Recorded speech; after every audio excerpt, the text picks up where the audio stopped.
हरे कृष्ण। आज हम श्रीमद् भागवतम के तीसरे स्कंद के 14वें अध्याय के श्लोक संख्या 44 से लेकर 46 तक पढ़ते।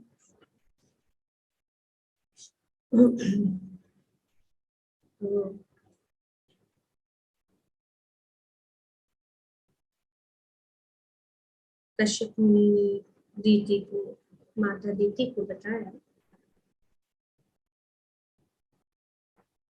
कि जो भगवान, जो उनके जो दुष्ट पुत्र है या पुत्र है, उनका वध करेंगे। और दीति ने कहा ये तो बहुत ही अति उत्तम है कि मेरे पुत्र भगवान द्वारा जो है मारे जाएंगे। आगे यहाँ पर कश्यप मुनि बता रहे हैं कि पहली बात ये है कि क्योंकि हालांकि तुम्हारे पुत्र मारे जाए, लेकिन क्योंकि तुमने अपने कार्य का पश्चाताप किया, उन्हें शोक किया है कि तुम्हें ये समझ लिया कि जो मैंने कार्य किया, मैंने जो गलती की है उसको आपने स्वीकार किया, आपने पश्चाताप किया तथा समुचित वार्तालाप के कारण तथा पूर्ण पुरुषोत्तम भगवान में तुम्हारी अविचलित श्रद्धा। पहली बात ये कि भगवान में तुम्हारी श्रद्धा, तुमने अपनी गलती स्वीकार की है और भगवान में आपकी अविचलित श्रद्धा एवं शिव जी तथा मेरे प्रति तुम्हारी प्रशंसा के कारण भी तुम्हारे पुत्र हिरण्यकशिपु का एक पुत्र प्रहलाद भगवान द्वारा अनुमोदित भक्त होगा और उनकी ख्याति भगवान के ही समान प्रचारित होगी। ये दूसरी एक बात कि आपके पुत्र हिरण्यकशिपु का जो पुत्र है प्रहलाद, वो भगवान का महान भक्त बनेगा।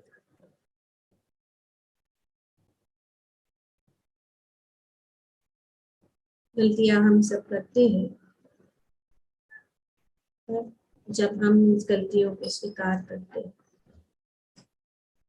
कभी कभी गलतियां हो जाती है तो एक गलती को ढकने के लिए दूसरी गलती कर देते हैं, और इस प्रकार से बहुत सारी गलतियां हमें जब पता लग जाता है ये गलत है या कुछ गलत किया है, या अगर हमने कुछ झूठ भी बोला है, परिस्थिति के अनुसार कभी कभी सेल्फ डिफेंस, तो हमें तुरंत जो है उसका उत्तरदायित्व ले लेना चाहिए। अगर हम नहीं तो एक झूठ को ढकने के लिए अनेक झूठ बोलना पड़ता है, या एक बुरा कार्य को ढकने के लिए अनेक बुरा कार्य करना पड़ता है, और इस प्रकार से हमारा पतन हो जाता है। पर अगर हम जान ले और सच्चे दिल से शोक करें और पश्चाताप करें तो हम बच सकते हैं, जैसे कि यहाँ पे बताया जा रहा है। उसका परिणाम अच्छा होगा, अगर बुरा भी हो गया तो भी परिणाम अच्छा हो सकता है। तो ये कारण बता यहाँ पे कश्यप मुनि। और वे आगे जो है प्रहलाद महाराज की विषय में बता रहे कि चरित्र के विषय ये भी कह रहे हैं कि उनकी ख्याति जो भगवान के ही समान इतने महान, हम जानते हैं प्रहलाद महाराज भगवान सबसे उत्तम भक्त तो में से एक है, सभी उत्तम भक्तों में से वे महाजन है और वे आदेश देते हैं, जैसे कि यहाँ पे कश्यप मुनि आगे कहते हैं उनके पद चिन्हों का अनुसरण करने के लिए संत पुरुष शत्रुता से मुक्त होने का अभ्यास करके उनके चरित्र को आत्मसात करना चाहेंगे। परफेक्ट एग्जाम्पल है प्रहलाद महाराज की शिक्षण, और ये शिक्षण संत पुरुष जो है शत्रुता से मुक्त होंगे, उनके चरित्र का आत्मसात करके ये पवित्र हो जाएंगे, शुद्ध हो जाएंगे। श्री प्रहलाद महाराज के चरित्र हम देखते हैं, श्री चैतन्य महाप्रभु भी प्रहलाद महाराज की कथा सुनने में अधिक रुचि, भगवान स्वयं प्रसन्न है प्रहलाद महाराज, क्योंकि पहले ही प्रभुपाद जी अपने तात्पर्य में वर्णन कर चुके हैं कि भक्त जो है कभी भी भगवान से कुछ भी नहीं मांगता। भक्त कभी भी दुष्टों द्वारा दिए जाने वाले कष्टों के कारण भगवान से प्रकट होने की प्रार्थना नहीं करता, और वह रक्षा करने के लिए भी याचना करने कि उन्हें कष्ट नहीं दे।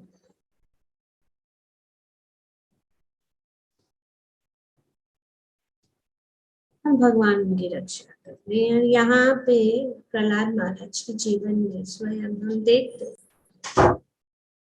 प्रभुपाद जी अपनी तात्पर्य में बताते हैं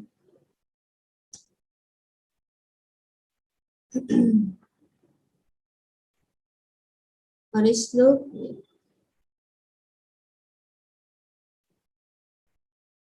कश्यप मुनि कह रहे कि योगेर शुद्धिकरण की विधि, शुद्धिकरण की विधि क्या है? योग अभ्यास जो कि अपने जीवन को शुद्ध करने की विधि है, वह मुख्यतः आत्म संयम पर निर्भर है। दो चीजें यहाँ पे महत्वपूर्ण है हमारे जीवन में, और इस श्लोक में इन दो चीजों का वर्णन किया गया है, शुद्धिकरण का विधि और निर्वैर आदि भी। निर्वैर शत्रुता इत्यादि से मुक्त होने का अभ्यास, दो चीजें महत्वपूर्ण चीज श्लोक में कश्यप मुनि बता रहे हैं, और प्रभुपाद जी जो है इस श्लोक में की तात्पर्य में बताते हैं कि क्या विधि है योग अभ्यास। एक है आत्म संयम पर निर्भर है, क्योंकि आत्म संयम के बिना शत्रुता से मुक्ति का अभ्यास नहीं किया जा सकता। आत्म संयम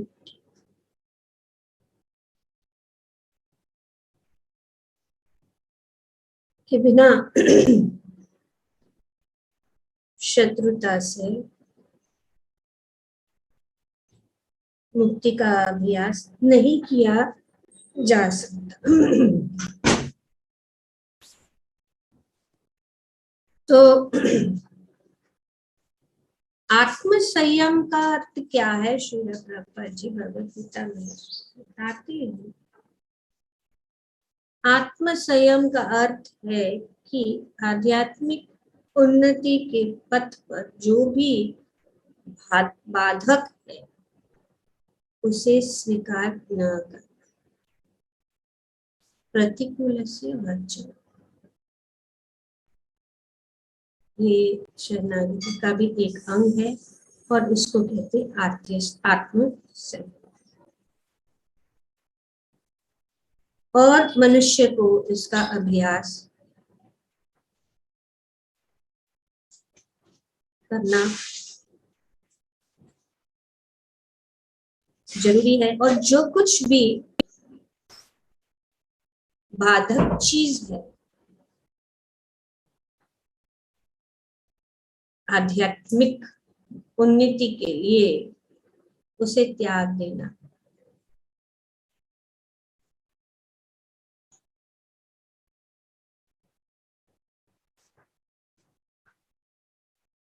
और इसको कहते हैं वैराग्य। क्योंकि इंद्रियां इतनी प्रबल है कि वे सदैव इंद्रिय तृप्ति के लिए उत्सुक करती। इसलिए इंद्रियों को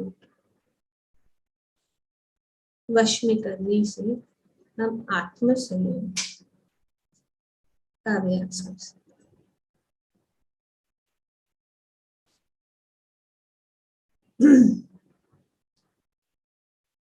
बहुत प्रबल है, इसीलिए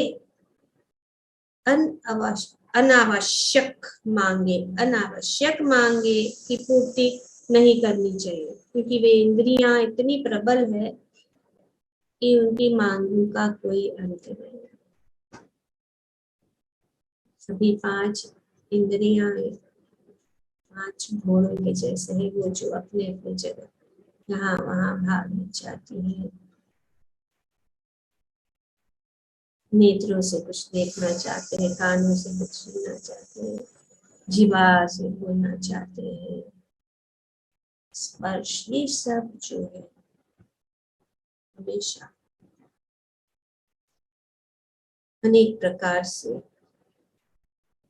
जो है हमें जो है उनकी मांगे पूर्ण करने के लिए जो है हमें प्रोत्साहित करते हैं।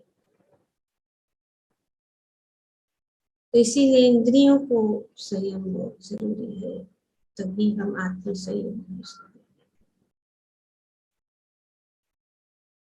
अब इंद्रियां हैं, इंद्रियों को तुष्ट करना तो पड़ेगा। तो इसीलिए श्रील प्रभुपाद बताते हैं कि इंद्रियों की उतनी ही तुष्टि की जानी चाहिए जिससे आध्यात्मिक जीवन में आगे बढ़ने में अपने कर्तव्य की पूर्ति होती है, जरूरत से ज्यादा नहीं। आत्मा और शरीर को एक रखने के लिए, जैसे कि उदाहरण के लिए हम भक्ति में हैं, लेकिन हमारी इंद्रिया है, जीवा है, उधर है, तो भूख लगती है। तो इसीलिए उनको तो संतुष्ट करना ही पड़ेगा। तो कुछ तो प्रसाद लेना पड़ेगा। तो ये प्रसाद जो है हमें, ताकि हम अगर नहीं लेंगे हम कमजोर हो जाएंगे। हम भगवान की सेवा के लिए जरूर है कि हम कुछ इंद्रियों की जो मांगे हैं उनको हम पूर्ण करें।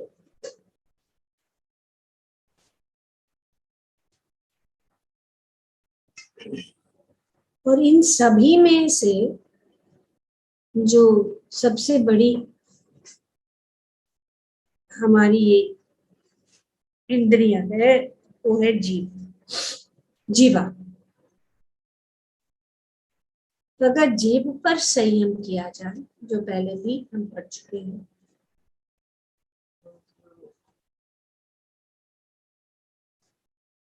उपदेशामृत में भी श्री रूप गोस्वामी वर्णन करते हैं कि जीवा को अगर कंट्रोल में रहेगा, क्योंकि जीवा का तो कार्य है स्वाद और बोलना,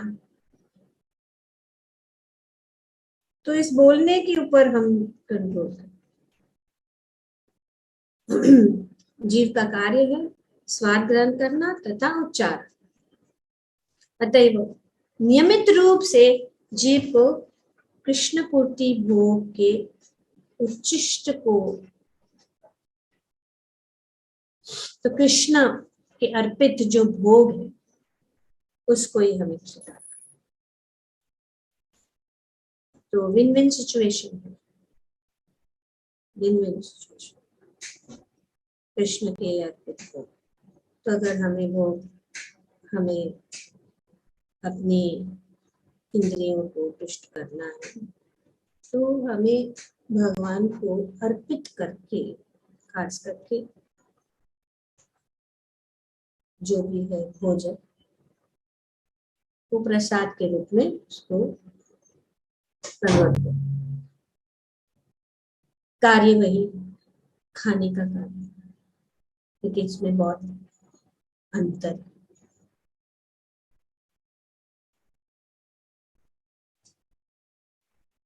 तो एक प्रकार का ही तपस्या है कि हम जो भगवान को अर्पित भोग कोई खाए, नहीं तो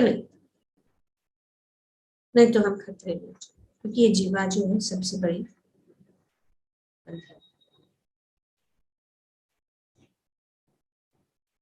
कोई भी हो, कुछ भी अगर हमें ऐसी इच्छा है तो भगवान को अर्पण करके उसको स्वीकार करें। और जीवा को हरि कीर्तन, हरे कृष्णा कृष्ण कृष्ण हरे हरे, हरे राम राम राम हरे। तो हर एक इंद्रियों को हम जो है भगवान की सेवा में लगा सकते हैं, भगवान की ओर उनको ला सकते हैं, ताकि वे यहाँ वहां न जाए, स्थित रहे। और इससे हम जो आत्म संयम, जैसे कि अपने आँखों को भगवान के सुंदर रूप का दर्शन,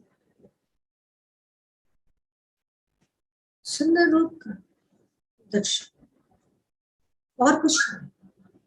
अगर आंखें चाहते हैं कुछ अच्छी अच्छी चीजें देखिए, सुंदर सुंदर, इसीलिए उत्सव है, इसीलिए भगवान जो है अपने अर्च विग्रह के रूप में उपस्थित है, उनका सुंदर श्रृंगार होता है, क्योंकि आंखें चाहते। भगवान को जरूरत नहीं है इन सब चीजों, भगवान परिपूर्ण है, उनको नहीं जरूरत है, हमें जरूरत है कि हम जो है, हमारी इंद्रियां चाहती है कि हम सुंदर चीजों को देखें। इसीलिए अगर हम सुंदर चीजों को देखना है तो हमें जो है भगवान की वो अर्पित किए हुए सुंदर श्रृंगार से हमें उनको सजाना चाहिए। तो और कोई भी चीज हम देखते हैं, खास करके हमारी अंतर्राष्ट्रीय श्री कृष्ण भावना संघ की सभी, कहाँ पे भी हम जाए, किसी भी मंदिर में भगवान का इतना भव्य श्रृंगार, इतना भव्य श्रृंगार, किसी के पास इतना भव्य श्रृंगार वाला कोई वस्त्र कभी नहीं हो सकता जितना भगवान की भव्य श्रृंगार, भगवान के वस्त्र है, भगवान के आभूषण। रास्ते पे चलते हुए कोई ऐसा एकदम पहन के तुच्छ, भगवान का रूप इतना सुंदर है।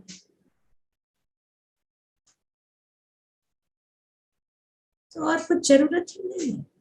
वो कितना भी खूबसूरत हो के हमारे सामने, इतना खूबसूरत जो भक्तों के सामने श्रृंगार करके या वस्त्र पहन के आए, भगवान के सामने कुछ भी नहीं, उनको कोई नहीं, भक्त नहीं देख, नहीं सोचते कि अरे ना अच्छा, ये जानते हैं इनसे अच्छा भगवान सबसे परम है, भगवान सबसे सुंदर है, और भगवान के आभूषण जो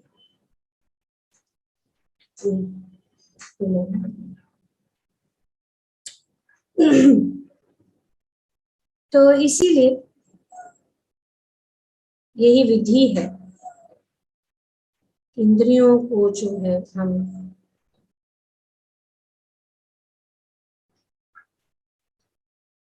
भगवान, और जब हम कोई भी चीज देखते हैं, आज इनफैक्ट आज सुबह ही हम देख रहे हैं कि फूल फूल भगवान को अर्पण कर रहे हैं, कि भगवान ने इतने सुंदर फूल बनाए हैं, भगवान की सृष्टि इतनी परफेक्ट है, कितनी खूबसूरत। पहले हम फूल देखते हैं, कुछ सब कुछ देखते हैं, जो संसार में अच्छी चीजें देखते हैं, हम कभी भी ऑब्जर्व भी नहीं करते। ये ऑब्जर्वेशन तब हो जाता है जब भगवान के साथ हम संबंधित, भगवान के हम भक्त बनते हैं, तो भगवान को सब कुछ, जैसे कि भोग बनाना भी हम अगर बनाते, चलो अपने लिए बना लेते कुछ भी, लेकिन अभी भगवान को अर्पण करना, तो हम जानना चाहते हैं कि कौन से अच्छे अच्छे पदार्थ बन सकते हैं। ये बहुत ही हमें ऊपर उठाता है। ये तो डल है, रास्ते पे बनाया हुआ, खा रहे हैं पसीना और गंदा भावना से बनाया हुआ, और होटलों में से ऑर्डर करते हुए खाते, ये सब जो है। लेकिन जब हम भक्ति में आते हैं तो हम हर सब्जी का स्वाद और उनका अप्रिशिएट करते हैं, भगवान के माला बनाते हैं तो हर फूल कितना सुंदर है, और सब कुछ भगवान को अर्पित कर सकते हैं, और हमारी सारी इंद्रियां तुष्ट कर सकते हैं जब हम भगवान के को ये अर्पण।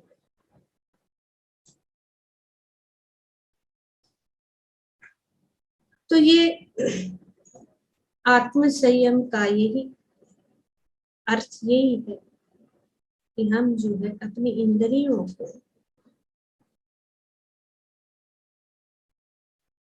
जो है भगवान की सेवा, और सब कुछ भगवान को अर्पण करें, और भगवान हमारी, और दूसरी बात यह है कि हमारी भावना यही होना कि हम जो है भगवान के दास।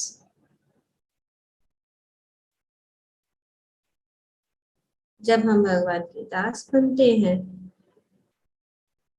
और आत्म संयम हो जाते हैं, तो यहाँ पे प्रभुपाद जी बताते कि आत्म संयम के बिना शत्रुता से मुक्ति का अभ्यास नहीं किया जा सकता।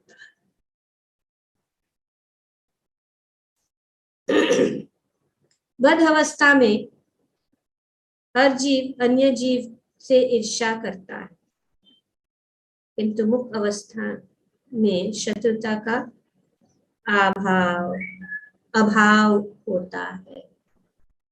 ये बद्ध जीवन में कि हम सोचते हैं कि ये मेरा मित्र है, ये मेरा शत्रु है, तो ये शत्रुता से मुक्त होने का अभ्यास प्रहलाद महाराज को सिखाया, जो श्रीमद् भागवतम में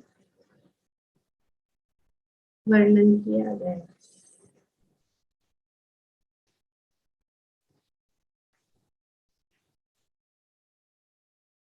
जब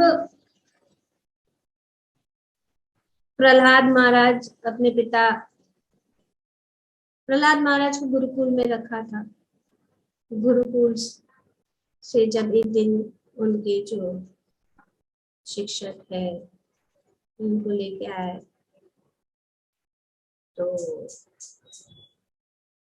हिरण्यकशिपु बहुत प्रसन्न हो गए प्रहलाद को देख। उन्होंने उनको गोद में बिठा दिया, तो गोद में बिठा दिया तो उन्होंने, जैसे कि बच्चे स्कूल में जाते हैं और जब घर आते तो माता पिता उनको गोद में बिठा, बेटा आज तुमने स्कूल में क्या सीखा, टीचर ने क्या सिखाया। तो इस प्रकार से स्वाभाविक रूप से जो है हिरण्यकशिपु ने उनको पूछा। जब उन्होंने पूछा तब ये तो चौरी बोलनी है, जिस स्कूल में उनको भेजा गया था असुरों का ज्ञान प्राप्त करने के लिए, ये भगवत ज्ञान देने लगे अपने पिता। तो फिर भी वो सोचे कि चलो शायद इसका दोष नहीं है, कोई हमारे जो शत्रु है, शत्रु कौन है, हिरण्यकशिपु के शत्रु कौन है, विष्णु और विष्णु के भक्त। तो ये बच्चा है, उसने जो है हमारे शत्रु ने उसको भड़का दिया होगा, तो उसने ये सब ऐसा ऐसा बोल रहा है, उनकी बोली बोल रहा है। बच्चे वैसे ही होते हैं, जो भी सिखाया जाता है ये बोलते। तो उन्होंने उनको डांटा,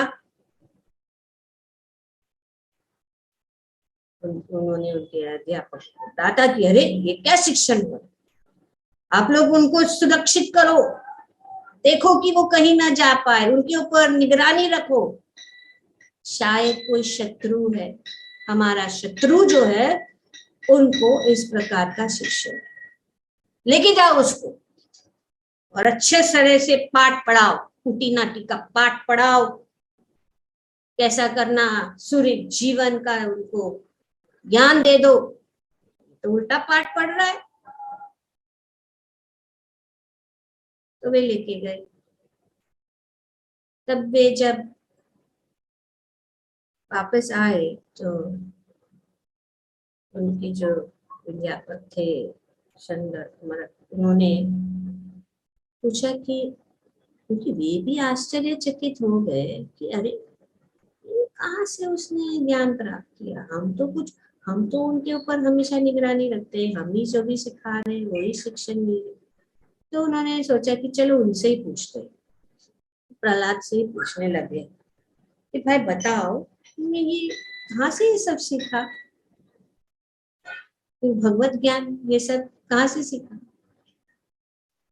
ये तो नहीं पढ़ा, सच सच पता। ये जो है ये शत्रु, ये हमें शत्रु, जो हमारे शत्रु है इसका ज्ञान।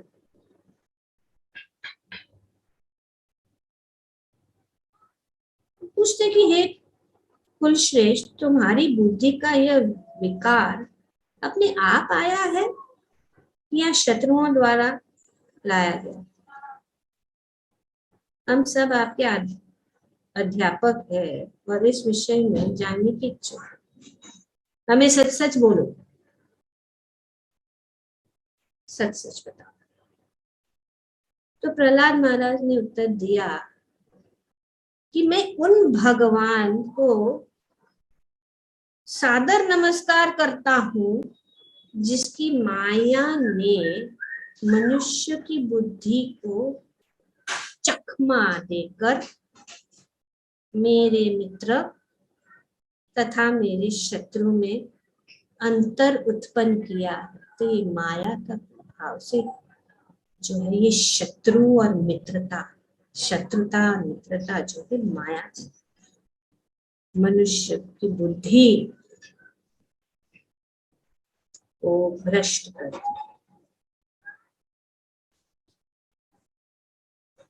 निसंदेह मुझको अब इसका वास्तविक अनुभव हो रहा है, यद्यपि मैंने पहले इसके विषय में प्रामाणिक शास्त्रों से सुन रखा था। अब मैं एक्चुअली देख रहा हूँ कि ये एक्चुअली है, ये किसका कारण है? ये कारण यही है माया का। इस बद्ध अवस्था में ये सब जो है द्वैत है, अच्छा बुरा, मित्र शत्रु, ये सब जो है एक्चुअली है नहीं, लेकिन ये माया कारण हम ऐसे सोचते हैं। क्योंकि भक्त वो सबको समदर्शी, शत्रु को, मित्र को और एक पत्थर या सोना, कोई अंतर नहीं दिखता, वो सब तो समान है। जो भगवत गीता में भगवान बताते हैं कि विद्या विनय संपादे ब्राह्मणे गविहस्तिनी सुनी चैव स्वपाक्ये च पंडित सर्व दर्शिनः। विनीत साधु अपने असली ज्ञान के बल पर एक विद्वान तथा भद्र ब्राह्मण, गाय, हाथी, कुत्ता तथा चंडाल को समान दृष्टि से देखता है, वो भेदभाव नहीं करता, समान दृष्टि। कौन शत्रु है कौन मित्र भी नहीं, सबको समान संभाव। क्या अच्छा। जो पंडित है अर्थात जो वास्तव में विद्वान है, समदर्शी, क्योंकि भगवान समदर्शी, भगवान वेद नहीं,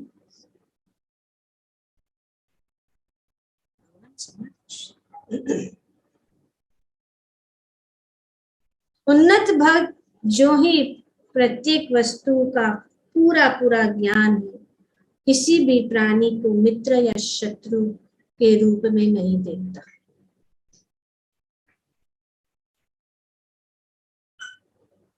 और इसीलिए श्रील प्रभुपाद जी समझा रहे हैं कि जिसका ज्ञानी व्यक्ति जो ज्ञान है वो भेदभाव नहीं करता, वो इस प्रकार का दृष्टि नहीं रखता, वो सबको समान रूप में देखता है। तो ये जो है कठिन है, लेकिन इसका अभ्यास करना बहुत जरूरी है।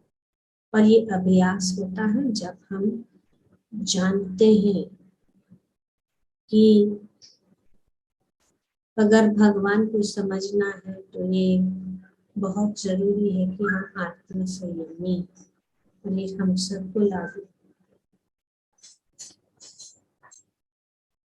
और हम जानते हैं लेकिन भूल जाते हैं।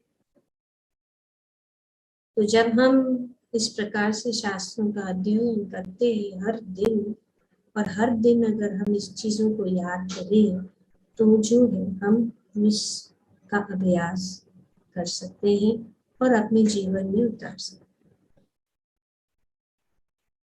तो ये सबसे महत्वपूर्ण चीज जो श्री चैतन्य महाप्रभु ने हमें दिया है वो है हमारा स्वरूप को जानना।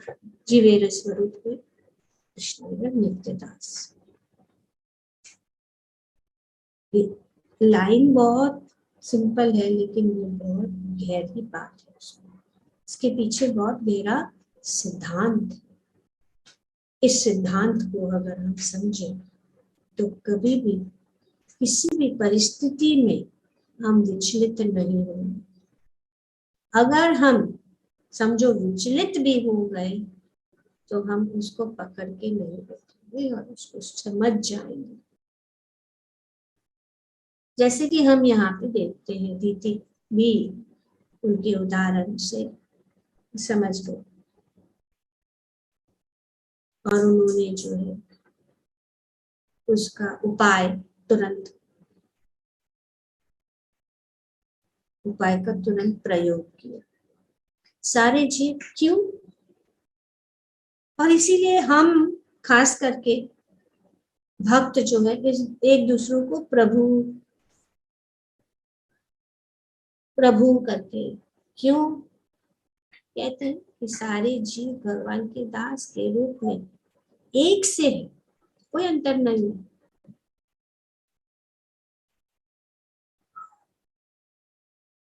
लेकिन वैष्णव स्वाभाविक अपने विनम्रता के कारण प्रत्येक अन्य जीव को प्रभु कहकर संबोधित करता है। इसीलिए हम प्रभु, वह अन्य दासों को इतना आगे बढ़ा देता है कि उससे बहुत कुछ सीखने को मिलता है। ये सबको प्रभु,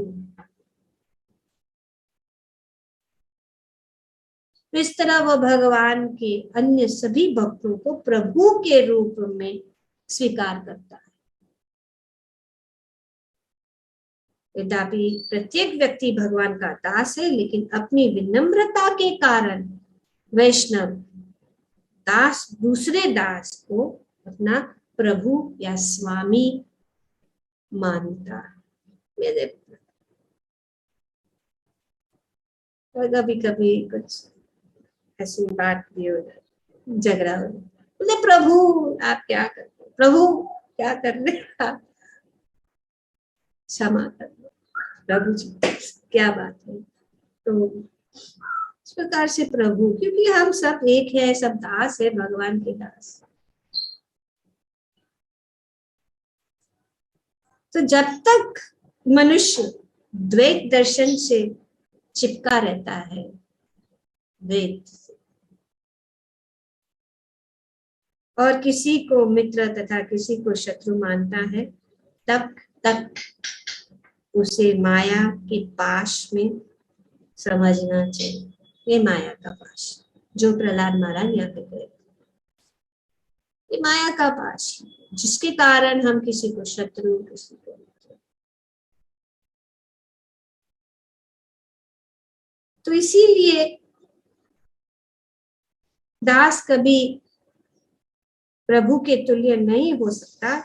इन वैष्णव दर्शन के अनुसार स्वामी प्रभु एक है और दास भी एक है, लेकिन स्वामी तथा दास में मुक्त अवस्था में भी अंतर बना रहता है। तो ये भी हमेशा जो है हम दास है, मुक्त अवस्था में भी हम दास है। जो मायावादी दार्शनिक ऐसे ब्रह्म है, वे रहते हैं कि जब हम मुक्त हो जाते तो हम स्वामी बनते। लोग स्वामी, हम लोग स्वामी नहीं, प्रभु प्रभु प्रभु।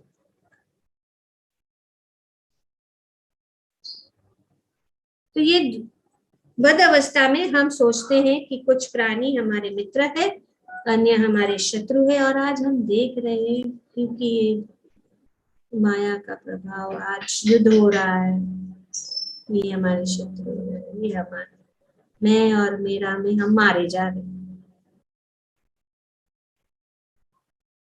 अगर हम थोड़ा सा भी सोचे तो हम देखेंगे ये मैं और मेरा का ही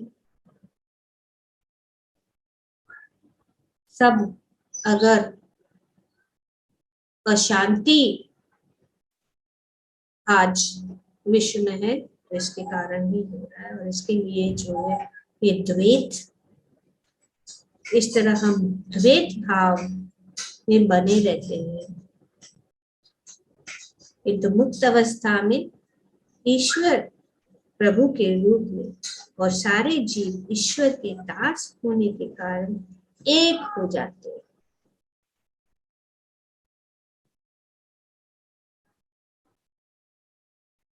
जब भगवान किसी जीव पर, प्रहलाद महाराज कहते हैं कि जब भगवान किसी जीव से उनकी भक्ति के कारण प्रसन्न हो जाता है तो वो पंडित बन जाता है और वह शत्रु, मित्र तथा अपने में कोई भेद नहीं मानता।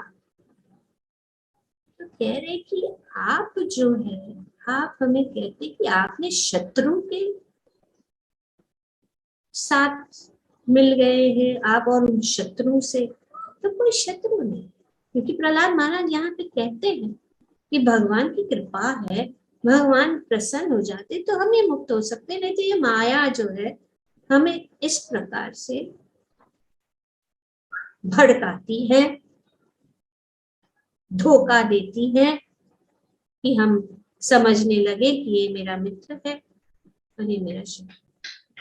तब वह बुद्धिमानी से सोचता है कि हम सभी ईश्वर के नित्य दास हैं, अतः हम एक दूसरे से भिन्न नहीं है।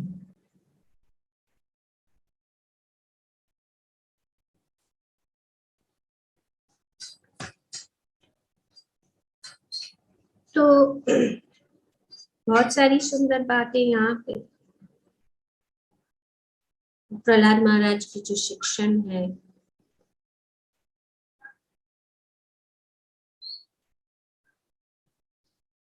वो बहुत ही अच्छी तरह से इसी श्रीमद् भागवतम के 7वें स्कंद में हम पाते हैं और प्रहलाद महाराज के बद अवस्था में हर जीव अन्य जीव से ईर्ष्या करता है। ईर्ष्या, कैसी ईर्ष्या? हम किसी जीव से ईर्ष्या करते हैं तो हम बद हैं, क्योंकि यहाँ पे बता रहा है श्री प्रभा जी बता रहे, किंतु मुक्त अवस्था में शत्रुता का अभाव होता है। ये बद्ध जीवन के कारण हम किसी को शत्रु मानते हैं या किसी से ईर्ष्या करते हैं, और भक्ति में भी होता है, ऐसा नहीं, ईर्ष्या करते हैं। कभी कभी ईर्ष्या करने के कारण जो है हम बाधाएं डालते हैं दूसरे भक्तों की प्रगति में, तो ये माया का। तो ऐसा नहीं सोचना है कि माया ही मतलब पूरा इंद्रिय तृप्ति मन से भी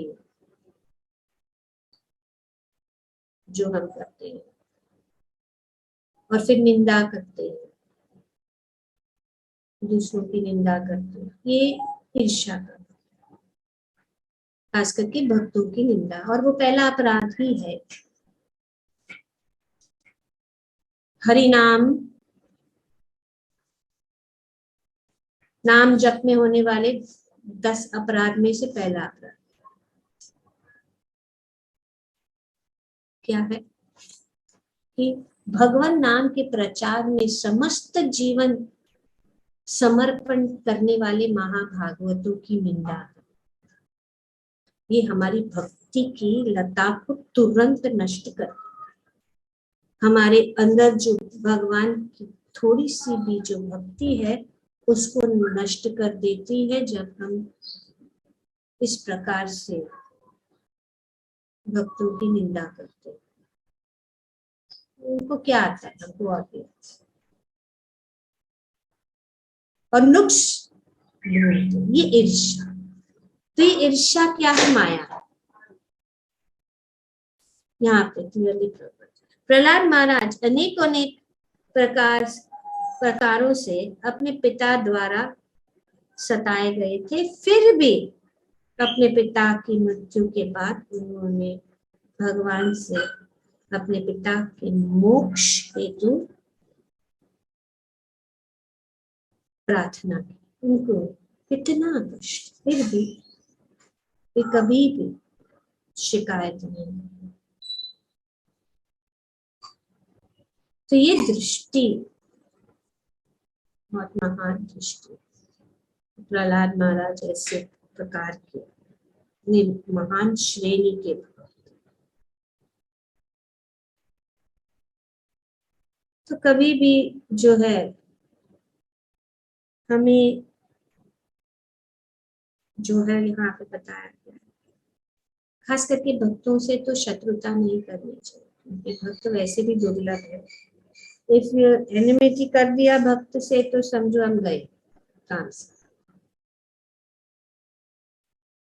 एक भक्त और दूसरे भक्तों में कभी जो है डिफरेंस ऑफ ओपिनियन होता है, वो कोई बात नहीं, माया की वजह से, और हम इस कलयुग में है तो होता है, लेकिन उसको हमें जो है भूल जाना चाहिए। हमें अपने उद्देश्य को देखना है।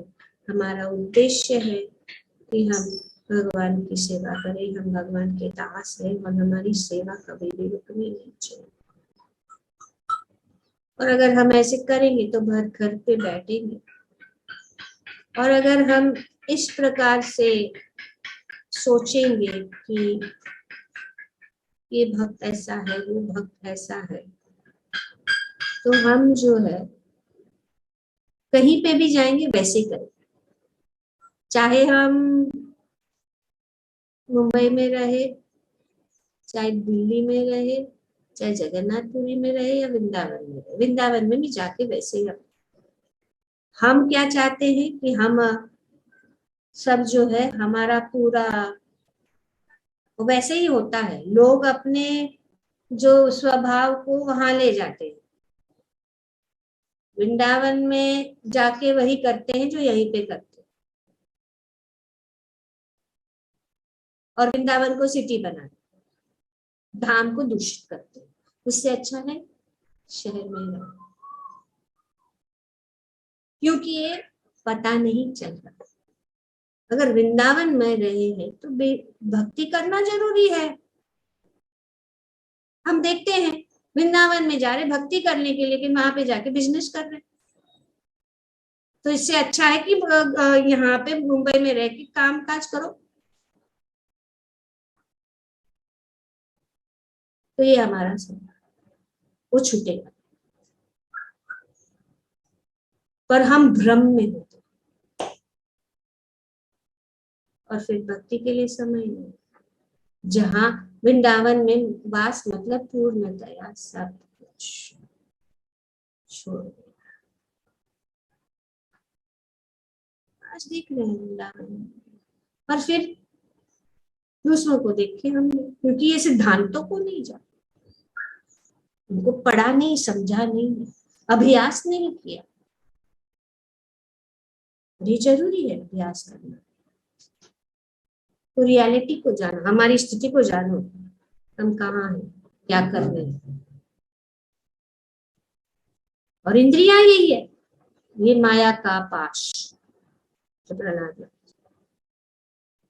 तो इस चीज जो आत्म संयम, और दूसरा है क्या है, ईर्ष्या को काटे। किसी से क्यों ईर्ष्या को त्यागना है, क्योंकि भगवान परमात्मा के रूप में हर एक जीव में उपस्थित है, और हम अगर किसी से ईर्ष्या कर रहे हैं मतलब हम भगवान से ईर्ष्या कर रहे हैं। अगर हम किसी से ईर्ष्या कर रहे हैं मतलब हम एक्चुअली भगवान से ईर्ष्या कर रहे हैं। तो इसीलिए ये दास का भाव होना बहुत जरूरी है। और यहाँ पे होता है कि संत पुरुष शत्रुता से मुक्त होने का अभ्यास किससे करेंगे, या प्रहलाद महाराज। तो कैसे करना है, तो हमें ऐसे व्यक्तियों से करना है, उनके अनुसरण, उनके पद चिन्हों का अनुसरण कर, दूसरों को नहीं देखना, इसको देखना है ऊंचे स्तर के भक्त जो महाजन हैं उनके उपदेशों के अनुसार, उनके पद चिन्हों के अनुसार हमें चलना है। उन्होंने कोई और बैर नहीं किया और उन्होंने कोई वर नहीं मांगा, अभी तो उन्होंने यही प्रार्थना की कि उनका नास्तिक पिता मोक्ष पाए। ऐसा कोई भी पिता नहीं हो सकता किसी के जीवन में, ऐसा कोई भी व्यक्ति नहीं, ऐसा कोई भी कष्ट नहीं हो सकता जितना कष्ट प्रहलाद महाराज ने, वो भी एक छोटे बालक के रूप में उन्होंने कितना कष्ट।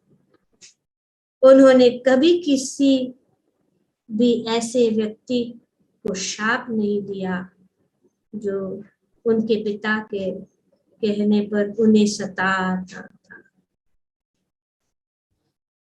अभी किसी ने अगर हमें कुछ कर कष्ट दिया तो तुरंत बदला, तुरंत हमारे ऊपर केस कर दूंगा, केस। बस ये तो इस प्रकार से तो हम जब ऐसे महान भक्तों के चरित्र को जाने तो उनके पद चिन्ह अगर थोड़ा सा भी अगर अपने जीवन में अपनाए तो हम शांति को प्राप्त कर सकते हैं। हम शांत हमेशा के लिए कहीं पे भी रहूं, चाहे मुंबई में रहूं या वृंदावन में रहूं या कहीं पे भी रहूं या मायापुर में रहूं, इधर किधर भी भटकते रहूं, अशांति और शांति ही रहेगी। ग्रंथराज श्रीमद् भागवतम की जय। ओम तत्सत। इसका कोई प्रश्न है, कुछ डाउट है, कुछ करना चाहिए? ओके